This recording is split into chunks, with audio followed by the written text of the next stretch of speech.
تمام روئے زمین کو مسلمانوں کے لیے مسجد قرار دے دیا گیا. جو عمر ہیں، یہ فاروق ہیں، انہوں نے آج حق اور باطل کے درمیان فرق کر دیا. حضرت علی فرماتے ہیں کہ قبر انور سے آواز آئی کہ اے بندے جا، اللہ نے تیری بخشش کر دی ہے. محمد مصطفیٰ احمد مجتبیٰ صلی اللہ علیہ وسلم، جس کو کل انسانوں کی طرف اللہ تبارک و تعالیٰ نے مبعوث فرمایا. قرآن میں ایک لفظ دوسرے لفظ سے متصادم نہیں ہے. یہ معجزہ ہے قرآن پاک. الحمدللہ رب العالمین، الصلاۃ والسلام علی سید الانبیاء والمرسلین وعلی آلہ وصحبہ اجمعین.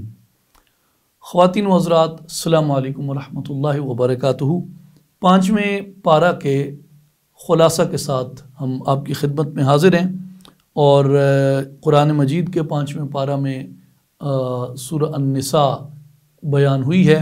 اور سورہ النساء کی کچھ آیات جو ہیں وہ 4تھے پارہ میں بھی بیان ہوئیں. آیت نمبر 19 سے 25 تک جو ہیں وہ اس بارے میں بیان ہے کہ کن عورتوں سے نکاح کرنا جائز ہے اور کن سے نکاح جو ہے وہ ناجائز ہے، اس کے بیان میں ہے. آیت نمبر 26 سے آیت نمبر 31 تک سورہ النساء کے اندر اعمال صالحہ، توبہ کی تلقین اور مسلمانوں کا مال ناحق کھانے اور مسلمانوں کو قتل کرنے کی ممانعت کے بیان میں آیا ہے. آیت نمبر 32 سے آیت نمبر 40 تک اس میں جو ہے وہ آئلی اور معاشرتی احکام، والدین اور رشتہ داروں سے حسن سلوک کا بیان ہے، اور اس میں بخیل کی مذمت کی گئی ہے. آیت نمبر 41 سے لے کے آیت نمبر 59 تک ایمان، اعمال صالحہ کی نصیحت کا بیان ہے، اور بنی اسرائیل کی شرارتوں کا رد کیا گیا ہے، اور مسلمانوں کو بنی اسرائیل سے متعلق خبردار رہنے کے بارے میں تلقین کی گئی ہے. آیت نمبر 60 سے آیت نمبر 126 تک منافقین کی سرزنش ہے، جہاد کی تلقین کی گئی ہے، اور دارالحرب میں گرے ہوئے مسلمانوں کے بارے میں احکام آئے ہیں، اور مسلمانوں کو منافقین سے متنبہ کیا گیا ہے اور ان کے بارے میں خبردار رہنے کے بارے میں تاکید کی گئی ہے. آیت نمبر 127 سے لے کے آیت نمبر 147 تک اس میں یتیموں سے متعلق احکامات کی تفصیل آئی ہے، عورتوں سے متعلق احکامات آئے ہیں، گواہی کے متعلق، عقائد کے متعلق، اور ایک بار پھر منافقین کی ریشہ دوانیوں سے مسلمانوں کو نصیحت کی گئی ہے. 5ویں پارے کے آغاز میں جب ہم جاتے ہیں تو اس میں ہم یہ دیکھتے ہیں کہ 4تھے پارے کی جو آخری آیت تھی اور 5ویں پارے کی جو پہلی آیت تھی، یہ دونوں آپس میں ملی ہوئی ہیں. یعنی جو 4تھے پارے کی آخری آیت ہے وہ سورہ النساء کی آیت نمبر 23 ہے، اور جو 5ویں پارے کی پہلی آیت ہے وہ سورہ النساء کی آیت نمبر 24 ہے. اور سورہ النساء کی جو 25ویں آیت ہے اس کا خلاصہ یہ ہے کہ جن عورتوں کے ساتھ نکاح حرام کیا گیا ان کی 3 اقسام بیان کی گئیں. پہلی وہ قسم ہے جن سے نسب اور نسل کی وجہ سے نکاح حرام کیا گیا. دوسری وہ قسم ہے جن کے ساتھ رضاعت، یعنی رضاعت کہتے ہیں جو دودھ میں شریک ہوں، جس طرح پرانا ایک رواج تھا دائیوں کا، یعنی جو رضاعی بھائی ہوں ان کے رشتوں کی وجہ سے بھی نکاح حرام کیا گیا ہے. اور تیسری قسم وہ ہے جن کے ساتھ نکاح کے رشتے کی وجہ سے نکاح حرام ہوا ہو. اس کو عربی زبان میں مصاہرت کہتے ہیں. اور اللہ تبارک و تعالیٰ نے پہلے نسبی رشتوں کی حرمت بیان فرمائی، اور اس کے بعد رضاعی رشتوں کی حرمت بیان فرمائی، اور اس کے بعد نکاح کے رشتوں کی وجہ سے نکاح کی حرمت اللہ تبارک و تعالیٰ نے بیان فرمائی ہے. پھر ایک چیز جو بڑی اس میں ہمیں سیکھنے کو ملتی ہے وہ سورہ النساء کی آیت نمبر 28 میں ہمیں سیکھنے کو ملتی ہے، اور وہ مفہوم اگر اس کا ہم بیان کریں تو مفہوم اس کا یہ ہے کہ شریعت کا جو مزاج ہے وہ آسان احکام بیان کرنا ہے، لوگوں کے لیے آسانیاں پیدا کرنا ہے، نہ کہ لوگوں کی مشکلات پیدا کرنا. سورہ النساء میں حکم ہوتا ہے کہ یرید اللہ ان یخفف عنکم وخلق الانسان ضعیفا، اللہ تعالیٰ چاہتا ہے کہ تم سے بوجھ کو ہلکا کر دیا جائے اور انسان کمزور پیدا کیا گیا ہے۔ معنی یہ کہ اللہ تبارک و تعالیٰ نے ہمارے لیے آسان احکام مشروع کیے ہیں۔ مشروع کا مطلب جو شریعت میں ہمارے لیے احکام آئے ہیں وہ سب کے سب ہماری آسانی کے لیے آئے ہیں اور آسان ہیں، اور ایسے سخت اور مشکل احکام کا امت مصطفیٰ صلی اللہ علیہ وآلہ وسلم کو مکلف نہیں بنایا کہ جیسی مشکل شریعتیں اسلام سے پہلے تھیں، بالخصوص بنی اسرائیل کے لیے۔ ہماری جو شریعت تھی وہ بنی اسرائیل کے مقابلے میں بہت زیادہ آسان کر دی گئی۔ مثلاً اس میں یہ کہ تمام روئے زمین کو مسلمانوں کے لیے مسجد قرار دے دیا گیا کہ جو پاک جگہ ہو وہاں پہ مسلمان نماز ادا کر سکتے ہیں، اور پانی اگر موجود نہیں ہے یا پانی تک پہنچنے کی قدرت نہیں ہے تو اس صورت میں ہمیں تیمم کرنے کی اجازت عطا فرمائی، اور قربانی کی کھالوں کو اور مال غنیمت کو امت مصطفیٰ صلی اللہ علیہ وآلہ وسلم کے لیے حلال کیا، اور گناہ کے لیے استغفار اور توبہ رکھی، جبکہ بنی اسرائیل کی شریعت کی طرح یہ نہیں کیا کہ اگر تم ایک دوسرے کو قتل کرو تو تمہاری توبہ ہوگی۔ سفر اور بیماری میں روزہ نہ رکھنے کی رخصت دی، نیز یہ بھی کہ سفر میں 4 رکعت والی جو نمازیں تھیں ان کو 2 رکعتوں میں تبدیل فرما دیا، یعنی مسافر کے لیے رعایتیں بڑھ گئیں، بیمار کے لیے، ضعیف کے لیے رعایتیں بڑھ گئی، اور جس کسی کو کوئی عذر لاحق ہے اس کے لیے شریعت کے اندر رعایتیں پیدا کر دی گئیں۔ اس لیے اللہ تعالیٰ نے ارشاد فرمایا کہ یرید اللہ ان یخفف عنکم، اللہ تعالیٰ یہ چاہتا ہے کہ تمہارے بوجھ کو ہلکا کر دیا جائے۔ تو یعنی پچھلی شریعتوں کے جو مشکل احکام تھے شریعت مصطفی صلی اللہ علیہ وآلہ وسلم میں ان کو آسان کر دیا گیا، اور سورہ البقرہ کی آیت نمبر 185 میں اللہ تبارک و تعالیٰ کا ارشاد گرامی ہے کہ یرید اللہ بکم اليسر ولا یرید بکم العسر، اللہ تبارک و تعالیٰ تمہارے لیے آسانی چاہتا ہے، اللہ تعالیٰ تمہارے لیے مشکل نہیں چاہتا۔ اسی طرح سورہ المائدہ میں حکم ہے کہ وما یرید اللہ لیجعل علیکم من حرج، اللہ نہیں چاہتا کہ وہ تمہارے اوپر کسی قسم کی سختی کرے۔ اور اسی طرح سورہ الحج کے اندر ارشاد فرمایا وما جعل علیکم فی الدین من حرج، اور اس نے تم پر دین میں کوئی تنگی نہیں رکھی۔ حضرت ابو موسیٰ اشعری رضی اللہ تعالیٰ عنہ، آپ کی روایت ہے صحیح مسلم شریف میں، امام مسلم رحمۃ اللہ علیہ نے اس کو بیان کیا کہ سیدی رسول اللہ صلی اللہ علیہ وآلہ وسلم جب اپنے اصحاب کو اپنے کسی کام کے لیے بھیجتے تو آپ صلی اللہ علیہ وآلہ وسلم اپنے صحابہ کرام رضوان اللہ علیہم اجمعین کو یہ تاکید کرتے، اور تاکید کیا ہوتی تھی؟ آپ فرماتے کہ خوشخبری دینا، متنفر نہ کرنا،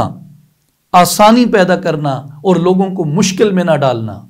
یعنی یہ دین خوشخبریاں پھیلاتا ہے، نفرت کو ختم کرتا ہے، آسانی کو پھیلاتا ہے اور مشکل کو ختم کرتا ہے۔ حضرت بریدہ رضی اللہ تعالیٰ عنہ بیان کرتے ہیں کہ رسول اللہ صلی اللہ علیہ وآلہ وسلم نے فرمایا کہ تمہارا بہترین دینی عمل وہ ہے جو سب سے زیادہ آسان ہو،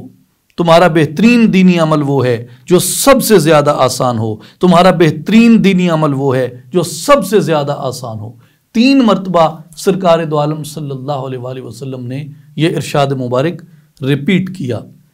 پھر سورہ النساء کی آیت نمبر 36 میں جب ہم پہنچتے ہیں تو یہاں بہت خوبصورت بیان ہے اسی طرح کا جیسا کہ ایک بیان ہم نے سورہ البقرہ کے اندر تلاوت کیا۔ فرمان یہ ہے کہ وَاعْبُدُوا اللَّهَ وَلَا تُشْرِكُوا بِهِ شَيْئًا وَبِالْوَالِدَيْنِ إِحْسَانًا وَبِذِي الْقُرْبَى وَالْيَتَامَى وَالْمَسَاكِينِ وَالْجَارِ ذِي الْقُرْبَى وَالْجَارِ الْجُنُبِ وَالصَّاحِبِ بِالْجَنبِ وَابْنِ السَّبِيلِ وَمَا مَلَكَتْ أَيْمَانُكُمْ إِنَّ اللَّهَ لَا يُحِبُّ مَنْ كَانَ مُخْتَالًا فَخُورًا، اور اللہ کی عبادت کرو اور اس کے ساتھ کسی کو شریک مت ٹھہراؤ، اور ماں باپ کے ساتھ بھلائی کرو، رشتہ داروں، یتیموں، محتاجوں، نزدیکی ہمسائے، اجنبی پڑوسی اور ہم مجلس کے لیے اور مسافر سے اور جن کے تم مالک ہو چکے ہو ان سے نیکی کیا کرو، بے شک اللہ اس شخص کو پسند نہیں کرتا جو تکبر کرنے والا، فخر کرنے والا ہو۔ اب یہاں پہ پہلی ایک بات میں یہ عرض کر دوں کہ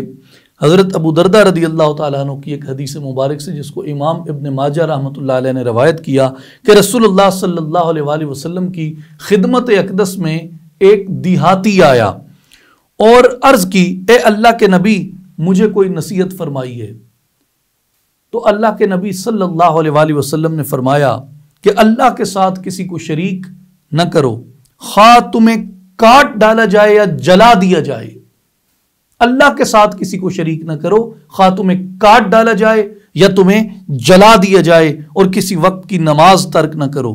اور شراب نہ پیو، کیوں کہ وہ برائی کی کنجی ہے۔ جس طرح نماز نیکی کی کنجی ہے، اسی طرح شراب برائی کی کنجی ہے۔ اس کو اس لیے ام الخبائث کہا گیا۔ لیکن پہلی جو نصیحت ہے وہ یہ کہ اللہ کے ساتھ کسی کو شریک مت ٹھہراؤ۔ اس کے لیے میری سرکار علیہ السلام نے فرمایا، خواہ تمہیں کاٹ ڈالا جائے یا تمہیں جلا دیا جائے، اس سے کوئی فرق نہیں پڑتا۔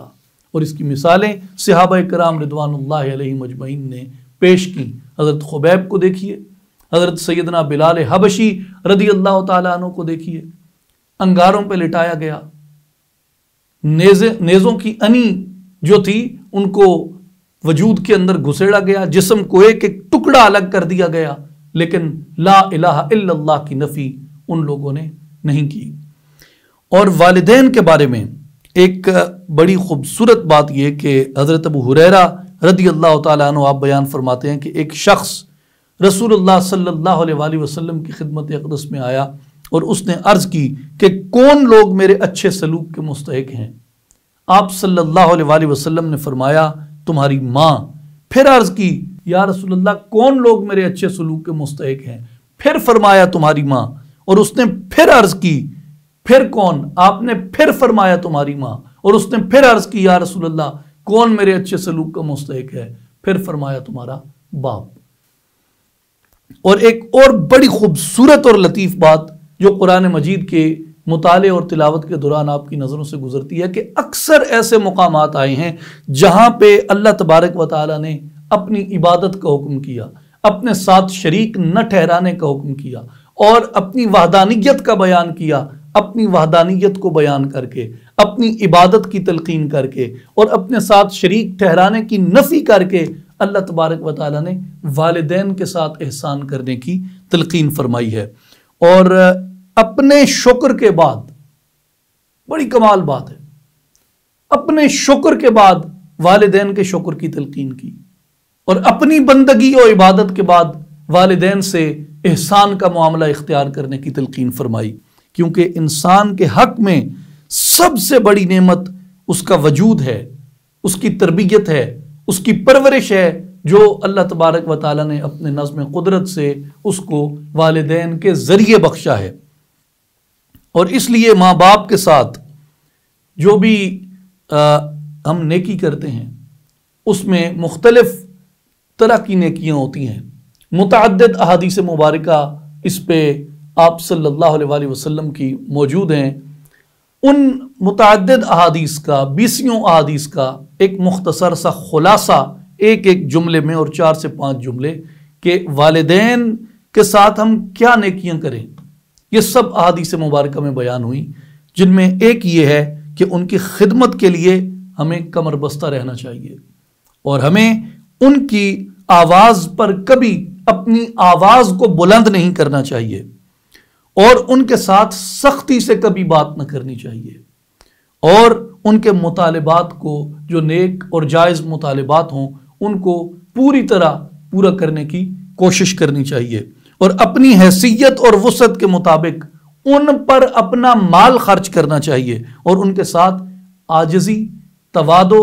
اور انکساری کا معاملہ اختیار کرنا چاہیے، اور ان کی اطاعت کرنی چاہیے، اور ان کو ہر حال میں راضی رکھنے کی کوشش کرنی چاہیے، خواہ اس کے خیال میں وہ اس پر ظلم کر رہے ہوں۔ یعنی اگرچہ کوئی آدمی یہ گمان کرے کہ میرے والدین مجھ پہ ظلم کر رہے ہیں، اس کے باوجود بھی اپنے والدین کو راضی رکھنے کی پوری طرح کوشش کرنی چاہیے اور ان کی ضروریات کو اپنی ضروریات کے اوپر ترجیح دینی چاہیے۔ یہ مختلف احادیث مبارکہ کا اور کچھ آیات کا خلاصہ ہے والدین کے حق میں۔ پھر اس آیت مبارکہ میں پڑوسی کے بارے میں بات آئی تو حضرت عبداللہ ابن عمر رضی اللہ تعالیٰ عنہ، آپ کی روایت امام ترمذی رحمۃ اللہ علیہ نے نقل فرمائی ہے کہ آپ کے گھر میں ایک مرتبہ بکری ذبح کی گئی تو آپ نے 2 بار پوچھا کہ تم نے ہمارے یہودی پڑوسی کے لیے ہدیہ بھیجا ہے اس کا یا نہیں بھیجا؟ تو آپ نے پھر فرمایا کہ میں نے رسول اللہ صلی اللہ علیہ وآلہ وسلم کو یہ کہتے ہوئے سنا کہ جبریل امین نے، سیدنا جبریل علیہ السلام نے مجھے اتنی وصیت کی پڑوسی کے بارے میں، اتنی وصیت کی کہ مجھے یہ گمان ہوا کہ کہیں میرے پڑوسی کو میرا وارث مقرر نہ کر دیا جائے۔ یہ حضور کا فرمان حضرت عبداللہ ابن عمر نے روایت کی ہے، جس کو امام ترمذی رحمۃ اللہ علیہ نے رقم فرمایا ہے، اور امام طبرانی رحمۃ اللہ علیہ نے حضرت انس بن مالک رضی اللہ تعالیٰ عنہ کی روایت نقل فرمائی ہے المعجم الکبیر میں کہ جو شخص خود تو پیٹ بھر کر رات گزارے اور اس کے علم میں ہو کہ اس کا پڑوسی بھوکا ہے، آپ صلی اللہ علیہ وسلم نے فرمایا کہ ایسے شخص کا مجھ پر ایمان نہیں ہے۔ یعنی جس نے خود پیٹ بھرا، دبا کے کھایا، شکم سیر ہو کے کھایا، لیکن اس کا پڑوسی بھوکا تھا اور اس شخص کو خبر تھی کہ وہ بھوکا ہے، اور اس کے باوجود بھی اس نے اپنی شکم سیری اور اپنی پیٹ پوجا میں سے کچھ حصہ نکال کے اپنے پڑوسی کو نہیں دیا، تو حضور نے فرمایا ایسے شخص کا مجھ پر ایمان نہیں ہے۔ یہ پڑوسی کے آداب ہیں جو قرآن نے حکم کیا اور میرے نبی پاک علیہ السلام نے اپنی سنت سے اس کو بتایا۔ پھر ہم آ جاتے ہیں آیت نمبر 58 میں سورہ النساء میں، ان اللہ یأمرکم ان تؤدوا الامانات الى اہلہا واذا حکمتم بین الناس ان تحکموا بالعدل ان اللہ نعم ما یعظکم بہ ان اللہ کان سمیعا بصیرا۔ بے شک اللہ تعالیٰ تمہیں حکم دیتا ہے کہ امانتیں جن کی ہیں انہی کے سپرد کرو، اور یہ کہ جب تم لوگوں میں فیصلہ کرو تو ہمیشہ انصاف کے ساتھ فیصلہ کرو، بے شک اللہ تعالیٰ تمہیں کیا ہی خوب نصیحت فرماتا ہے، اور بے شک اللہ تعالیٰ سنتا ہے اور دیکھتا ہے۔ اس آیت مبارکہ کی جو وضاحت ہے وہ خود ایک آیت مبارکہ سے ہوتی ہے۔ سورہ الانفال میں اللہ تعالیٰ کا فرمان ہے کہ یا ایھا الذین آمنوا لا تخونوا اللہ والرسول وتخونوا اماناتکم وانتم تعلمون۔ اے ایمان والو، تم اللہ اور اس کے رسول صلی اللہ علیہ وآلہ وسلم سے ان کے حقوق کی ادائیگی میں خیانت نہ کیا کرو اور نہ آپس کی امانتوں میں خیانت کیا کرو، حالانکہ تم سب حقیقت جانتے ہو۔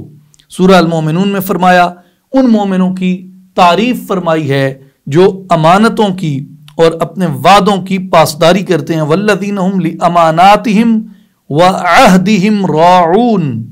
اور جو لوگ اپنی امانتوں اور وعدوں کی پاسداری کرتے ہیں یہی لوگ سچے مومنین ہیں۔ اس کے بعد سورہ النساء آیت نمبر 64 میں ہم آ جاتے ہیں، جہاں پہ ارشاد مبارک ہوتا ہے وَمَا أَرْسَلْنَا مِن رَسُولٍ إِلَّا لِيُطَاعَ بِإِذْنِ اللَّهِ،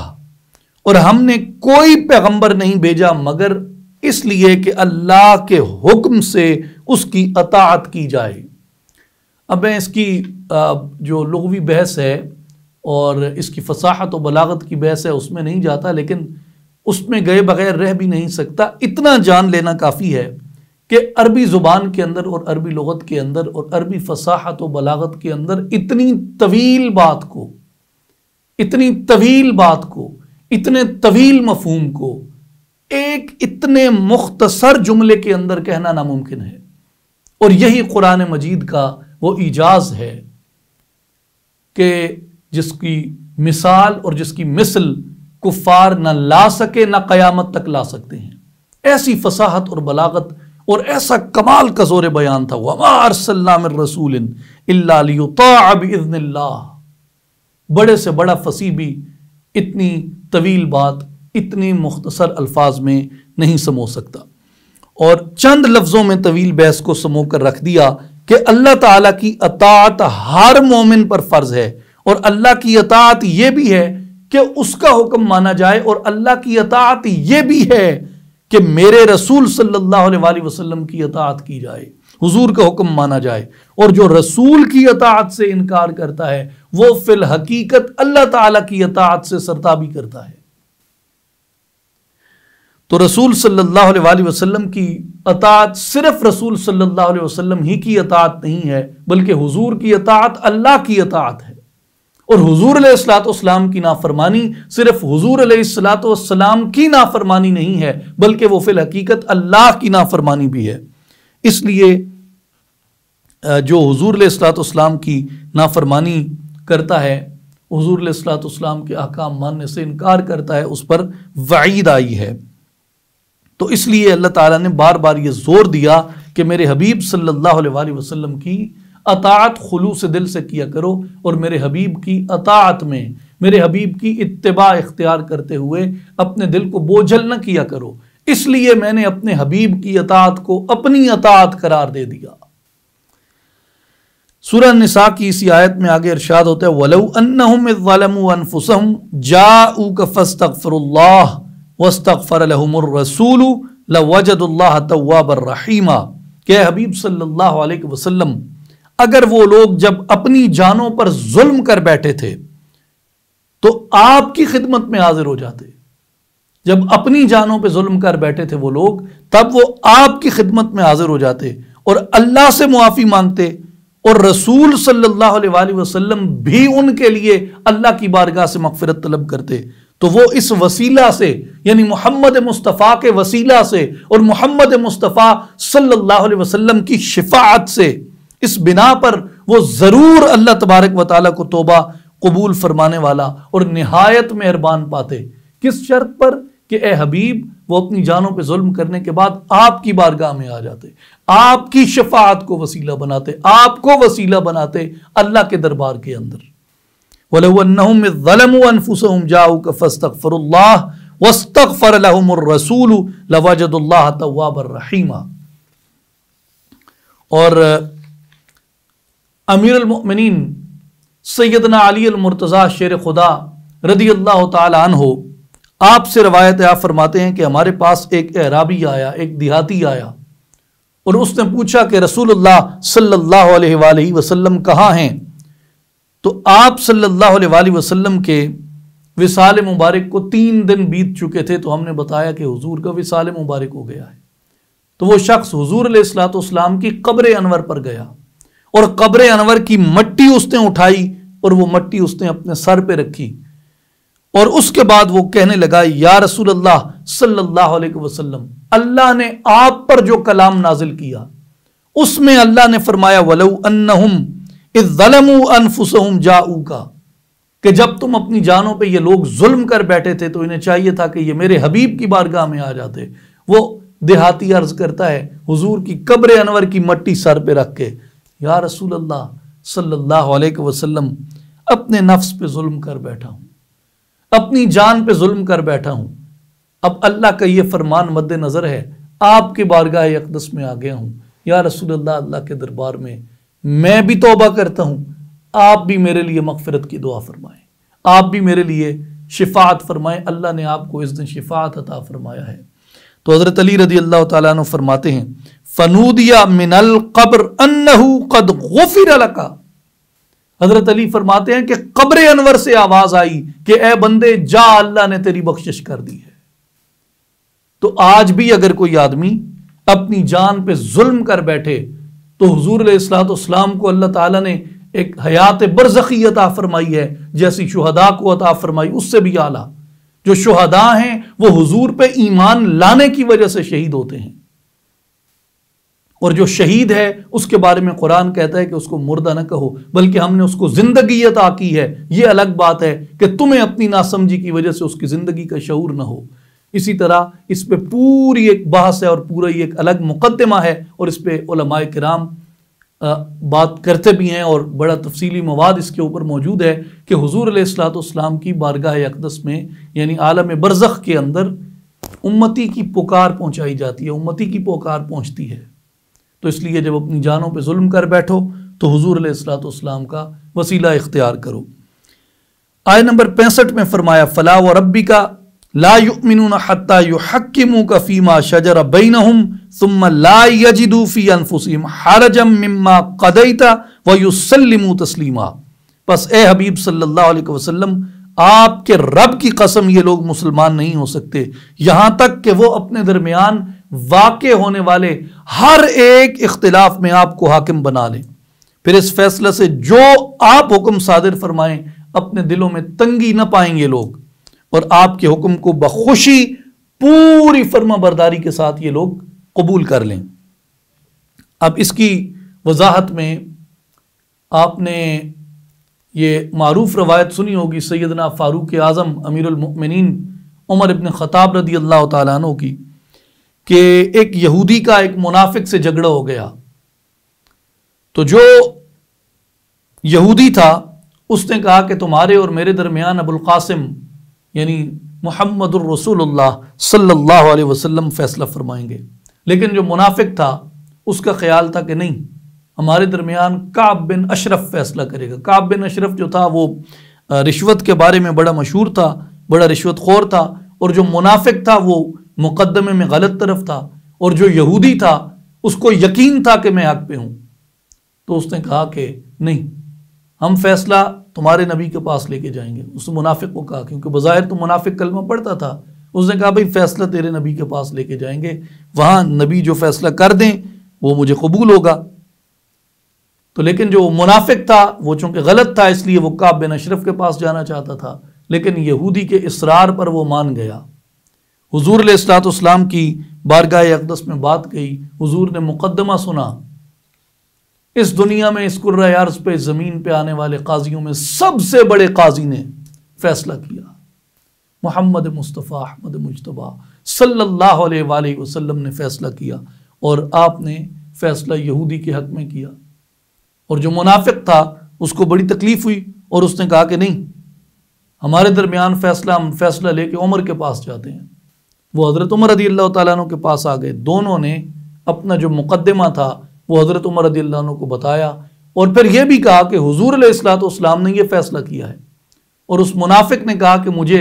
یہ فیصلہ جو ہے وہ قبول نہیں تھا، اس لیے ہم آپ کے پاس آ گئے ہیں کہ آپ فیصلہ کریں۔ سیدنا فاروق اعظم رضی اللہ تعالیٰ عنہ نے اس منافق کا سر قلم کر دیا، اور آپ نے فرمایا کہ تیرا فیصلہ یہ ہے۔ اس وقت جبریل امین نازل ہوئے، اور انہوں نے آ کے حضور علیہ الصلوۃ والسلام کی بارگاہ میں عرض کی کہ یا رسول اللہ صلی اللہ علیہ وسلم، جو عمر ہیں یہ فاروق ہیں، انہوں نے آج حق اور باطل کے درمیان فرق کر دیا۔ اور حضور علیہ الصلوۃ والسلام آپ نے حضرت عمر سے فرمایا کہ اے عمر، آج سے تم فاروق ہو، اور یہاں سے حضرت فاروق اعظم رضی اللہ تعالیٰ عنہ کو فاروق کا لقب عطا ہوا۔ کس بنیاد پہ؟ کہ حضور علیہ الصلوۃ والسلام کا جو فیصلہ ہے، اور جو حضور علیہ الصلوۃ والسلام جو فیصلہ ثبت فرما دیں اس پہ کوئی انگلی نہیں اٹھائی جا سکتی، اس لیے کہ حضور اپنی رضا اور اپنی خواہش نفس سے نہیں، اللہ کی وحی سے فیصلہ فرماتے ہیں، اور حضور کا ہر فیصلہ اور حضور کا ہر قول مبارک جو ہے وہ وحی الہی کی تائید سے ہوتا ہے۔ وہ دہن جس کی ہر بات وحی خدا، چشمہ علم و حکمت پہ لاکھوں سلام، اس دہن اقدس سے سوائے وحی الہی کے کچھ برآمد ہوتا ہی نہ تھا۔ پھر سورہ النساء آیت نمبر 69 میں اللہ تبارک و تعالی نے حضور علیہ الصلوۃ والسلام کی اطاعت کا ثمر بیان فرمایا، وَمَن يُطِعِ اللَّهَ وَالرَّسُولَ فَأُولَٰئِكَ مَعَ الَّذِينَ أَنْعَمَ اللَّهُ عَلَيْهِمْ مِنَ النَّبِيِّينَ وَالصِّدِّيقِينَ وَالشُّهَدَاءِ وَالصَّالِحِينَ وَحَسُنَ أُولَٰئِكَ رَفِيقًا۔ کیا کمال ثمرہ اللہ نے عطا کیا، مومنین کو کتنی بڑی بشارت عطا فرمائی کہ اگر میرے نبی کی اطاعت کرو گے اور جو کوئی اللہ اور رسول کی اطاعت کرے تو یہی لوگ قیامت کے دن ان ہستیوں کے ساتھ ہوں گے جن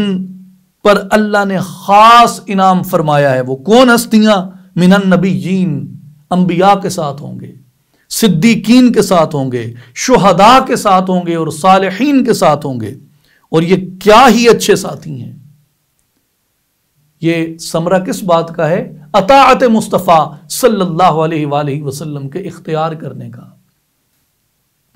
اور اس آیت کریمہ کی، سورہ نساء کی اس آیت کی جو شان نزول میں متعدد روایات آئی ہیں، ان میں ایک یہ ہے کہ رسول اللہ صلی اللہ علیہ وآلہ وسلم کے آزاد کردہ غلام تھے حضرت ثوبان رضی اللہ تعالیٰ عنہ۔ حضرت ثوبان رضی اللہ تعالیٰ عنہ کو جب میں یاد کرتا ہوں تو مجھے حضرت سلطان باہو رحمۃ اللہ علیہ کا ایک مصرع حضرت ثوبان کی روایت کے لیے یاد آتا ہے، اور وہ مصرع یہ ہے کہ لوں لوں دے مڈ لکھ لکھ چشمہ ہک ویکھاں ہک کجاں ہوں، اتنا ڈٹھیاں مینوں صبر نہ آوے میں ہور کتے ول بھجاں ہوں۔ اگر یہ حضرت ثوبان رضی اللہ تعالیٰ عنہ کی روایت اور مثال سامنے نہ ہو تو ایسا مصرع کہا ہی نہیں جا سکتا۔ یہ اس عاشق رسول کی یاد میں حضرت سلطان العارفین سلطان باہو رحمۃ اللہ علیہ نے فرمایا۔ حضرت ثوبان جو تھے وہ رسول پاک صلی اللہ علیہ وسلم کے عاشق تھے، شدت سے محبت کرنے والے، چہرہ اترا ہوا، رنگ زرد پڑا ہوا، جسم نحیف اور غم کے آثار ظاہر تھے۔ عاشق محبوب کی بارگاہ میں آیا، حضور نے دیکھا اور فرمایا کہ ثوبان کیوں پریشان ہے؟ کیا پریشانی لاحق ہے؟ کیا تکلیف ہے؟ عرض کی یا رسول اللہ صلی اللہ علیہ وسلم، آپ کو نہ دیکھ پاؤں تو مجھے دیدار کا بہت شوق بڑھ جاتا ہے، اور مجھ پر آپ کی ملاقات کا شرف نصیب نہ ہونے کی وجہ سے وحشت طاری ہو جاتی ہے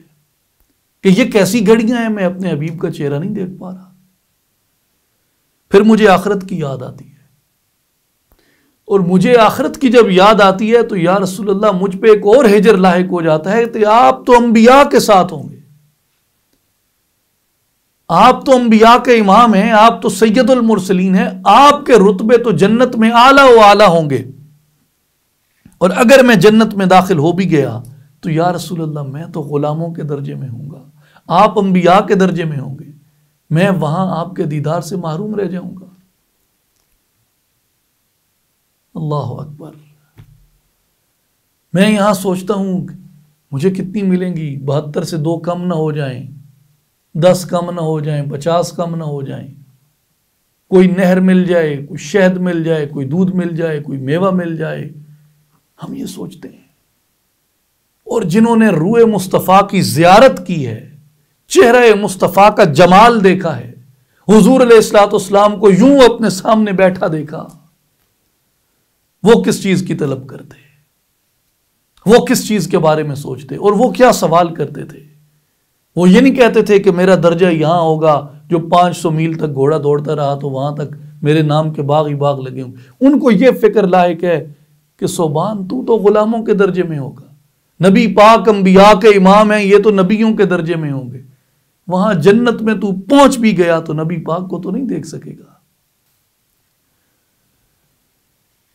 تو جب ثوبان رضی اللہ تعالیٰ عنہ نے یہ قول کیا، روئے عاشق زارو قطار حبیب کے سامنے، تو اللہ نے جبریل امین کو وحی دے کے بھیجا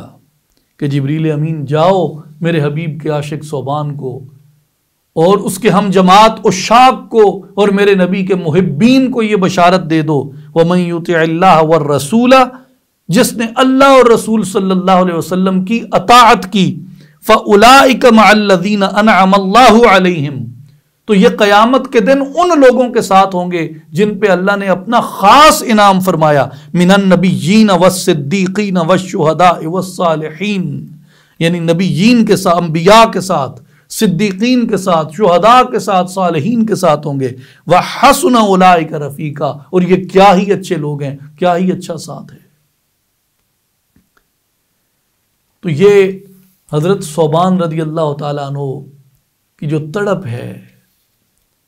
عشاق کی یہی تڑپ ہوتی ہے، انہیں سوائے حبیب کے دیدار کے کسی بات سے غرض نہیں ہے، کسی بات کو نہیں چاہتے،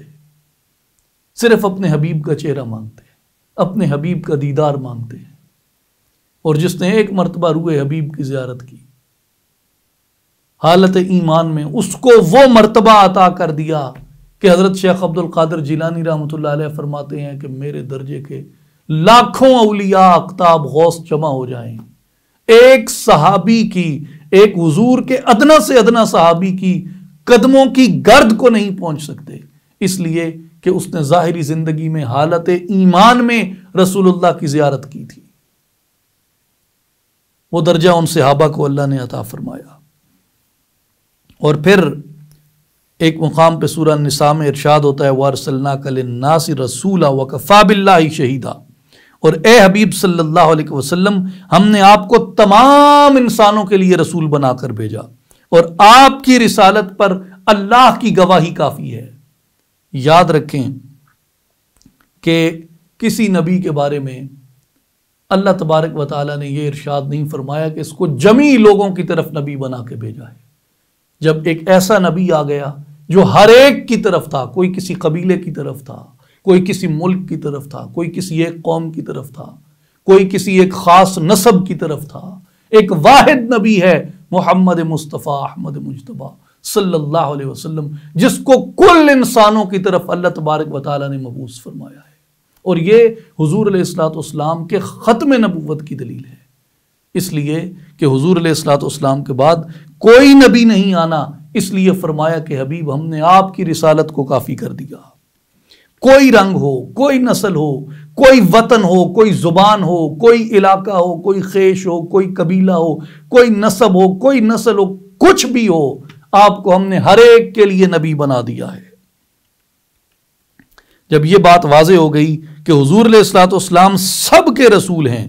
اور رسول کی تشریف آوری کی غایت جو ہے وہ بھی ابھی بتائی جا چکی ہے کہ اللہ لیطاع باذن اللہ، کہ اللہ کے حکم سے اس کی اطاعت کی جاتی ہے، اس لیے حضور علیہ الصلوۃ والسلام کی اطاعت جو ہے وہ ہر ایک پہ واجب ہے، اور حضور علیہ الصلوۃ والسلام کے بعد کوئی نبی اور کوئی رسول نہیں۔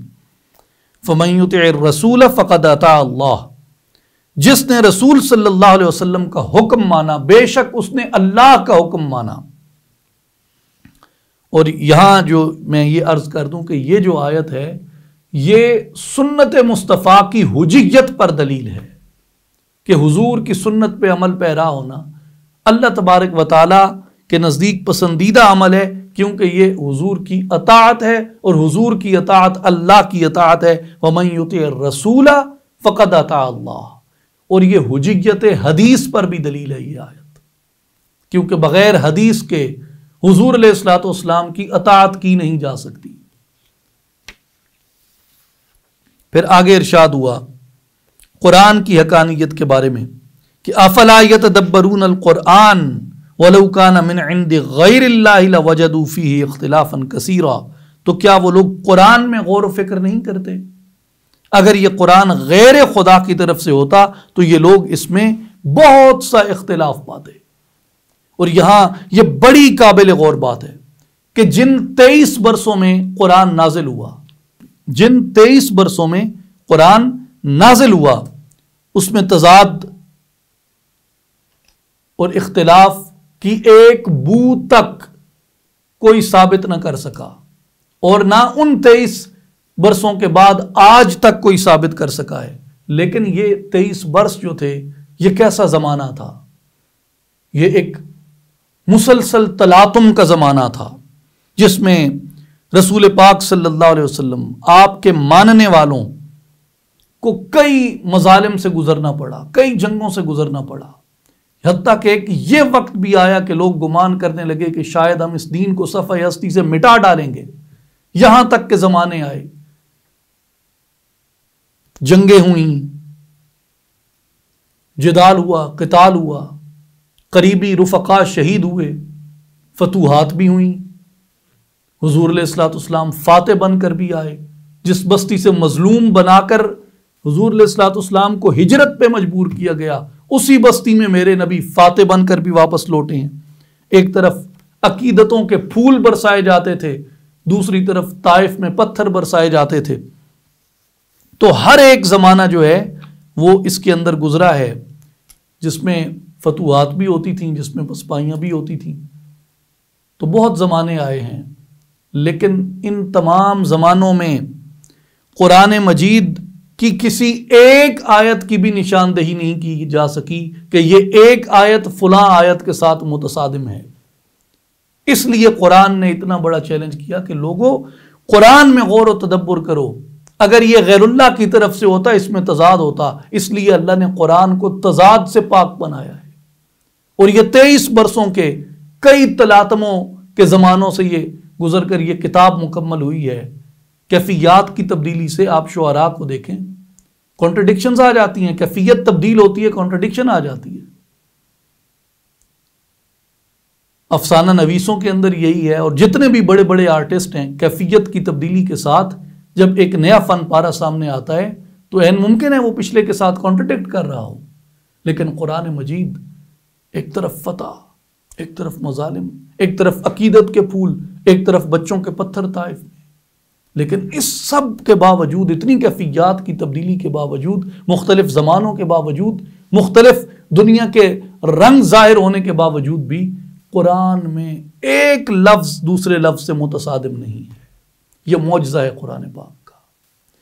اور امام بیضاوی رحمۃ اللہ علیہ آپ نے یہ ایک جملہ فرما کے سارا کچھ اس میں بیان فرما دیا۔ وہ فرماتے ہیں کہ من تناقض المعنی و تفاوت النظم،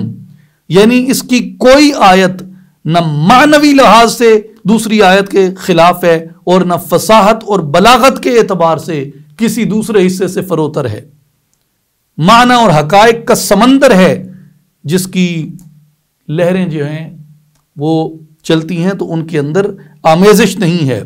ہر ایک موج جو ہے وہ قطرے گل کا رنگ لیے ہوئے اور اس کی خوشبو لیے ہوئے اپنے اندر موجود ہے، اور اس سے بڑی کیا دلیل ہو سکتی ہے اس کے کلام الہی ہونے کی؟ اگر یہ غیر اللہ کی طرف سے ہوتا تو اس میں تضاد ہوتا، تصادم ہوتا۔ اس لیے قرآن مجید میں کوئی تصادم جو ہے وہ نہیں ہے، اور کسی جگہ پر تضاد نہیں ہے۔ ہم اپنی گفتگو کو یہاں پہ مختصر کرتے ہیں، کیونکہ خلاصے کا مقصد یہی ہوتا ہے کہ نمایاں مضامین کو بیان کر دیا جائے، اور دعوت یہی ہے کہ آئیں قرآن میں غور و فکر کریں، قرآن کے دامن سے وابستہ ہو جائیں، اور صاحب قرآن صلی اللہ علیہ وآلہ وسلم کے دامن اقدس سے ہم لوگ وابستہ ہو جائیں۔ گرینڈ سمری 5ویں پارے کی آیات کی تعداد 124 ہے، سورہ النساء کی 24 سے لے کے 147 تک آیات اس میں آئی ہیں۔ ایک سورت اس میں آئی ہے سورہ النساء،